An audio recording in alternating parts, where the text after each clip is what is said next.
If I could go back 10 years and change just one thing, it would be a starting this habit earlier. And why this? अपने 10 साल का experience और journey को यहाँ पे मैं समेट के रख रहा हूँ और बता रहा हूँ कि अगर अभी तक आपने फाइनेंशियल जर्नी जो शुरू किया है वो किस तरीके से आप उसे अचीव कर पाते हो, और बहुत जल्दी अगर आप अपना जर्नी शुरू कर रहे हो तो वो बेस्ट टाइम किस तरीके से आप अपने लिए ला सकते हो जो कि आपके गोल को फुलफिल कर ले, और कैसे ये हैबिट आपकी लाइफ आज से चेंज करने वाली है अगर आज से इस वीडियो के बाद अभी फॉलो करना शुरू करते हो तो। टाइम में थोड़ा पीछे चलते हैं हम लोग, आज से 10 साल पहले, यानी कि अभी 2024 है और हम लोग चलते हैं 2014 में। 2013 का ऐसा टाइम था जब मैं बीटेक के लिए इनरोल किया था, और 2014 का ऐसा टाइम था जब हम लोग आराम से बहुत अच्छे से सेटल हो चुके थे कॉलेज में, और जो सेकेंड ईयर का मस्ती था वो हालांकि अब जाके शुरू हुआ था, क्योंकि अभी तक जो रहता है वो सेकेंड सेमेस्टर चल रहा होता है। जब आप पहली बार जो है इंटर लेते हो, सेकेंड सेमेस्टर समाप्त होता है, सेकेंड ईयर शुरू हो रहा होता है। इस टाइम तक जब मेरे पास सेकेंड ईयर शुरू हो रहा था तो हम लोग की जो उस समय की लाइफ थी ना, हॉस्टल के अलावा, कॉलेज के अलावा बहुत सारे ऐसे भी फंड्स हुआ करते थे जो कभी मम्मी की तरफ से आ जाते थे, कभी पापा की तरफ से आ जाते थे, और उसके अलावा जो मंथली आपको अलाउंस मिलते थे वो भी जो है वो आपके पास रहता था। तो एक अच्छा खासा बजट जो है वो रहता था जो कि हर वीकेंड पे पार्टी में निकाल दिया करते थे। और ये सिस्टम केवल उस टाइम तक नहीं चलता रहा, बल्कि जब तक फाइनल ईयर आया तब तक जो है ये सब कुछ चलते रहा। उसके बाद से जॉब में भी ये सारी चीज़ें जो है वो चलते रहा, और वीकेंड पार्टी जो है वो चलता रहा।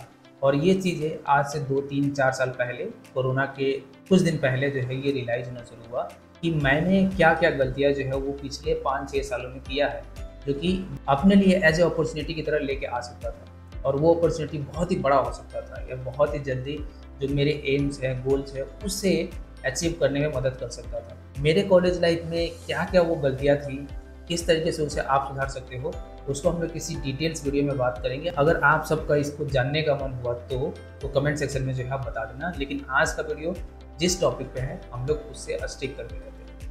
अभी तक आपने ये जाना कि जो लाइफ था कॉलेज का वो बहुत ही फन वाला होता है, वो सभी का होता है, और आप बहुत अच्छे तरीके से उसे फन के जरिए एंजॉय करते हो।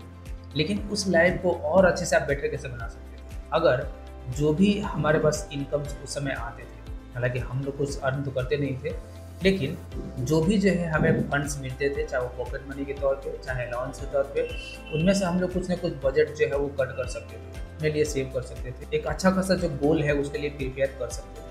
उस गलतियों को जो है मैं अभी 5 साल पहले जो है वो रियलाइज़ किया कि हम लोग ये चीज़ें कर सकते हैं। उसे बेटर तरीके से आप कैसे कर सकते हो, ये वीडियो आपके लिए है, जिसको हम लोग अभी देखते हैं। इस लिस्ट का सबसे महत्वपूर्ण और जो पहला हैबिट है, time is your best friend. ये हैबिट के तौर पे आपको याद रख लेना है कि आपका सबसे अच्छा दोस्त आपका टाइम है। जब बात आती है एसेट बिल्ड करने की, टाइम से बड़ा साथी और कोई नहीं हो सकता।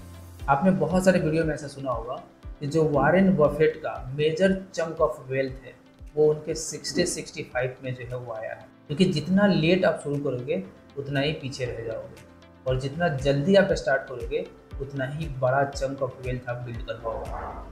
अब जितना जल्दी आप इन्वेस्ट करना शुरू करते हो, टाइम आपके फेवर में उतना ही जल्दी काम करना शुरू कर देता है, लेकिन जितना ही आप लेट करते हो, टाइम उतना ही अपोजिट में आपके काम करना शुरू कर देता है। और ये किस तरीके से होता है, इसको जो है अभी मैं डेस्कटॉप पे लेके चलता हूँ और वहाँ पे जो है एक बार समझते हैं। अब यहाँ पे मैं किसी फंड के बारे में या बाकी सारी चीज़ों के बारे में जो नहीं बता रहा हूँ, मैं दिखा रहा हूँ कि बस अगर एक सिंपल कैलकुलेटर से भी आप लेके कैलकुलेट करोगे कि किस तरीके से ये सारी चीज़ें जो आपको देखने को मिल सकता है और कैसा मिल सकता है और कैसा रहने वाला है आपके लिए। जैसे कि अगर मान लो कि मैंने 10 साल पहले सारी चीज़ें शुरू किया होता और उस वक्त मैं अपने सेविंग के सिर्फ जो है वो 2000 में जो है वो सेव कर लेता। 2000 का मतलब है कि एक बहुत ही छोटा सा अमाउंट है जो कि बहुत ही आराम से ईजिली जो है वो सेव किया जा सकता था। अगर उतना जो है मैं अभी के जो डायरेक्ट इंडेक्स फंड है उसमें भी इन्वेस्ट करता तो ऑलमोस्ट मुझे 13% का रिटर्न मिलता। अगर आप ये रिटर्न जो है वो कहना चाहते हो कि 13% बहुत ही कम है, तो आप निफ्टी पे जाकर चेक कर सकते हो। पूरे 10 सालों में निफ्टी ने अभी तक ऑन एवरेज 17% से ऊपर रहा है पिछले 10 सालों में, 2014 से लेकर 2024 तक। तो यहाँ पे जो है मैं 13% लेके चल रहा हूँ। अगर 13% के हिसाब से भी जो है मैं पिछले 10 साल इन्वेस्ट किया होता तो आपको देखने को मिलता कि ये जो मेरा टोटल इन्वेस्टेड अमाउंट होता है वो बहुत ही कितना होता है, बहुत ही कम होता है। कितना जो है आप इन्वेस्ट करते 2,24,000 और इतना ही जो है आपको रिटर्न मिलता 13% के हिसाब से। लेकिन अगर मैं बोल रहा हूँ कि अगर निफ्टी ने जो है जितना रिटर्न दिया है जैसे पिछले 10 सालों में 17% का रिटर्न दिया है, तो ये अमाउंट जो है आपके पास 6 लाख के आसपास जो है वो रहता। और ये तब रहता जब मैं सिर्फ इतना अमाउंट बचा लेता, जो कि बहुत ही मिनिमम है, जितना आप एक वीकेंड पे आप जो है वो अपने दोस्तों के साथ घूमने में निकाल देते हो। इतना जो है मिनिमम सा जो है ये अमाउंट है जो पिछले 10 सालों में करता है। अगर यही अमाउंट अगर मैं पिछले 5 सालों से कर रहा हूँ, तो आप देख सकते हो कि पिछले 5 सालों से जो है ये अमाउंट सीधा जो है आपको कुछ इस तरीके से देखने को मिलता है, जो कि बहुत ही कम है। अब उसके हिसाब से जहाँ आपके पास 6-6.5 लाख बन रहा था, वहाँ पे ये 2 लाख बनेगा, यानी कि आपका जो है 33% अमाउंट जो है वो कम हो गया 5 सालों में, जबकि आपके हिसाब से होना डबल चाहिए था। और ऐसा इसलिए हुआ कि यहाँ पे टाइम आपका सबसे बड़ा दोस्त रहता है, जो कि आपके लिए जो है वो वर्क करेगा। और यही चीज़ अगर मैं अपने अमाउंट को 5 से कर देता, तो आप देखोगे कि ये अमाउंट जो है वो 5 सालों में कुछ इतना हो जाता है।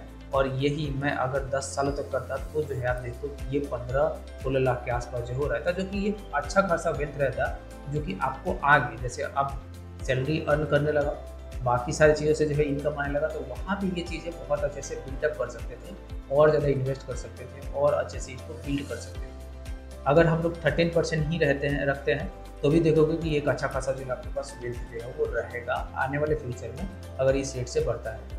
तो टाइम आपका सबसे बड़ा साथी है, और ये जो है हमारे लिस्ट का पहला हैबिट है, जिसे आप अपने हिसाब से शुरू कर सकते हो, और बेटर टाइम आज ही है। Habit 2, the habit of paying your self first. चाहे आप पहली सैलरी उठा रहे हो, या आप बहुत सारे सैलरी उठा चुके हो, बहुत सालों से जॉब कर रहे हो, लेकिन इस चीज़ का सबसे पहले ध्यान रखो कि आप अपने आप को पहले पे करना शुरू करो। और अपने आप को पहले पे करने का क्या मतलब है कि आप जो भी फंड इकट्ठा करते हो, जो भी आप अर्निंग करते हो, या जो भी आपके पास पैसे आते हैं, उनमें से आप इतना क्लियर करो कि उसका 20% 10% हिस्सा आप अपने लिए रख रहे हो। अब जब इतना पैसा निकालोगे तो उसका करोगे, इन्वेस्ट करो, सेव करो, कि डायरेक्टली ऑटोमेट कर दो, कि डायरेक्टली जो है वो अमाउंट आपका ऑटोमेटिक जो है वो सेविंग में चला जाए। क्योंकि आपके अकाउंट में जितना पैसा क्यों ना रहे, वो पैसा कहीं ना कहीं एक दिन खर्च में आ जाएगा। लेकिन अगर आप उसे सेव करते हो एक लॉन्ग टर्म के लिए, एक लॉन्ग प्लानिंग के लिए, तो आपके लिए वर्क करेगा। और यही सबसे ज़्यादा मैटर करता है अभी के सिचुएशन में। तो कोशिश ये करना है कि चाहे कोई भी आप जॉब कर रहे हो, अर्निंग हो रहा है, उसका 10 से 20% आप सबसे पहले अपने आप को पे करो। हैबिट 3, फाइनेंशियल नॉलेज, खासकर पावर ऑफ कंपाउंडिंग और टाइम। ये 2 चीज़ें आपके ध्यान में हमेशा होनी चाहिए, और इस पर आप जितना ज़्यादा नॉलेज ले सकते हो ले लो, क्योंकि ये 2 चीज़ें आपके लिए वो बिल्ड करके दे देगा जो कि शायद आपने कभी भी सोचा नहीं होगा। कंपाउंडिंग दुनिया का 8वां अजूबा है, ऐसा अल्बर्ट आइंस्टाइन ने कहा था। और अगर आप इसे सही तरीके से यूज़ करोगे, तो ये आपके लिए एक अजूबा ऑफ वेल्थ जो है वो बिल्ड करके दे देगा। और ये बहुत ज़्यादा इफेक्टिवली काम करता है टाइम पे। आपका टाइम पीरियड जितना ज़्यादा बड़ा होते जाएगा, कंपाउंडिंग का इम्पैक्ट आपके पोर्टफोलियो पे, आपके पैसे पे, आपके अमाउंट पे, आपके लोन पे, आपके ब्याज पे उतना ही बड़ा करके दिखाएगा। अब यहाँ से आप इस कंपाउंडिंग का फॉर्मूला देख सकते हो। यहाँ पर देखने को मिलेगा कि इस कंपाउंडिंग के फॉर्मूले में आप देखोगे कि एंटी जो नेट इंटरेस्ट है और जो टाइम है वो एक्सपोनेंशियल में काम करते हैं। और आपने सुना होगा कि जब भी एक्सपोनेंशियल में कोई भी चीज़ काम करता है, तो ग्रोथ भी जो है ना वो एक्सपोनेंशियल में भागता है। यानी कि शुरुआत में आपको ग्रोथ नज़र नहीं आएगा, अगर इसको 1-1 कर दोगे तो ग्रोथ नज़र नहीं आएगा, लेकिन जैसे जैसे ये बढ़ते जाएगा ना, ग्रोथ आप देखोगे एक्सपोनेंशियली जो है वो बहुत अच्छे से आपको दिखाई देगा, एक बड़ा अमाउंट दिखाई देगा। तो इसीलिए जो कंपाउंडिंग का फॉर्मूला होता है, उसमें आप देखोगे ना, तो आपको ग्रोथ जो है वो बहुत ही बड़ा दिखाई देता है। अब कंपाउंडिंग अपने आप में बहुत बड़ा टॉपिक है, जिसको हम लोग डिटेल्स में किसी दूसरे दिन एक कंपाउंडिंग के डिफरेंट वीडियो में बात करेंगे। हैबिट 4, ऑटोमेटिक सेविंग और ऑटोमेटिक इन्वेस्टिंग। इसको बोलते हैं save it and forget it. आपको ये हैबिट डेवलप करना है कि आप जो भी अर्निंग करते हो, उस अर्निंग का कुछ हिस्सा ऑटोमेटिक आपके सेविंग अकाउंट्स में या आपके इन्वेस्टिंग अकाउंट्स में पहुंच जाए, डायरेक्टली इन्वेस्ट हो जाए, आपको कुछ करने की ज़रूरत ही ना पड़े। ऐसे टूल्स आप डेवलप कर सकते हो, SIP कर सकते हो, या बहुत सारे ऐसे आपके अकाउंट्स में मैनेजमेंट आजकल आ रहा है, जहाँ पे आप डायरेक्टली आप चाहो तो अपने पेंशन फंड में डाल सकते हो, आप चाहो तो अपने SIP में डाल सकते हो, आप चाहो तो अपने सेविंग अकाउंट में डाल सकते हो, और आप चाहो तो आप उन्हें FD में ट्रांसफ़र कर सकते हो। और ये सारी चीज़ें ऑटोमेटिक हो जाएगा आपके सैलरी के आते ही, और आपको पता भी नहीं चलेगा। और जिस दिन ऐसा आपका हैबिट डेवलप हो गया कि आप ये सारी चीज़ें ऑटोमेटिक तरीके से सेव कर लेते हो और एक हैबिट के रूप में इसे बना लेते हो और फॉरगेट कर जाते हो कि आप इसका काउंट जो है वो नहीं कर पाते हो कि आपने ये चीज़ किया है। तो आपने अपने लिए अपने टाइम को एज ए एसेट की तरह इस्तेमाल करना शुरू कर दिया, क्योंकि वो लॉन्ग टर्म में कंपाउंडिंग का एक बड़ा पिरामिड खड़ा करके आपको दिखाएगा और ये उल्टा पिरामिड होगा। इन्वेस्ट छोटा करोगे, धीरे धीरे वो बड़ा होते जाएगा। Habit 5, living below your mean. और ये है वेल्थ बिल्डिंग का सबसे बड़ा स्ट्रेटेजी, क्योंकि इस मेथड से आपके पास बहुत सारा सेविंग्स बच जाता है। क्योंकि इसमें आप सबसे पहले बजट प्लान करते हो, जिस पे मैंने ऑलरेडी वीडियो बना रखा है। ये बजट आप किस तरीके से डिफाइन करोगे? जब आप बजट तैयार करते हो तो अपने बजट के हिसाब से आप वर्किंग करना शुरू करते हो। ऐसा हो जाएगा कि first month, second month, third month शायद आप बजट से फॉल कर जाओ, लेकिन फिफ्थ, सिक्स ऑनवर्ड्स जो है बहुत अच्छे से आप बजट मैनेज करोगे और आपके हिस्से का जो सेविंग्स होगा वो बढ़ते चला जाएगा। तो आप उसे सही जगह इन्वेस्ट कर पाओगे। आप जब सही जगह इन्वेस्ट कर पाओगे तो आप देखोगे कि आपका फाइनेंशियल गोल अब बहुत ज़्यादा दूर नहीं है। और ऊपर मैंने जितनी भी सारी चीज़ें बताई, आप उन सब का बेनिफिट बहुत अच्छे से उठा पाओगे। और इसका सिर्फ एक ही मीनिंग है कि आपको सब कुछ एंजॉय करना है, बस एक्स्ट्रा जो आप पार्टीज करते हो या एक्स्ट्रा जो एक्सपेंसिव चीज़ें करते हो वो अपने बजट में रह के करें। Habit 6, mindset shift from consumer to investor. आपका माइंडसेट अब इस तरीके से चेंज होना चाहिए कि जो आपने कंज्यूमर वाली बिहेवियर है वो अब इन्वेस्टर वाली बिहेवियर में चेंज होना शुरू हो जाए। यानी कि अगर आप किसी कंपनी के प्रोडक्ट यूज करते हो, उसके रेगुलर कंज्यूमर हो, तो वो प्रोडक्ट अच्छा होगा। अगर वो प्रोडक्ट अच्छा है तो आप उसमें इन्वेस्ट भी कर सकते हो और उसका इन्वेस्टर भी बन सकते हो। जिन पैसे को खर्च करके आप उस प्रोडक्ट को खरीदते हो, अगर वही प्रोडक्ट का शेयर भी आपके पास है तो ऐसा हो सकता है कि वो आपको रिटर्न्स भी दे, डिविडेंड्स भी दे। जो आपकी कंज्यूमर बिहेवियर है वो एज ए एनालिसिस बिहेवियर में कन्वर्ट होना शुरू हो जाएगा। एज ए इन्वेस्टर की नज़र से आप देखना शुरू कर पाओगे और जिस दिन ऐसा करोगे आप देखोगे कि आपका माइंड शिफ्ट अब धीरे धीरे शिफ्ट हो रहा है। और ये जो माइंड सेट है यही सबसे बड़ा मकसद है इस वीडियो का।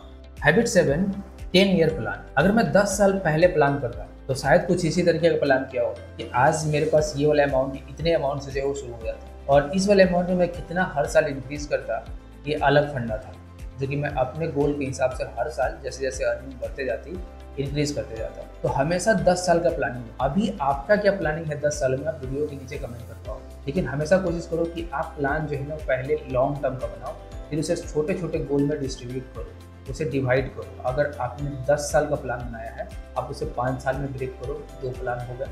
आप उस 5 साल को 1-1 साल में ब्रेक करो और उस 1 साल को 6-6 महीने में ब्रेक करो, फिर उन्हें 1-1 महीने में ब्रेक करो, फिर उन्हें डे में ब्रेक करो और फिर आपको पता चलेगा कि आपको हर दिन कितना अच्छा करना है, आप उस गोल तक अगले 10 सालों में पहुँच पाए। लास्ट टाइम मैं यही कहूँगा कि the best time to plant a tree was 10 years ago and the second best time is now.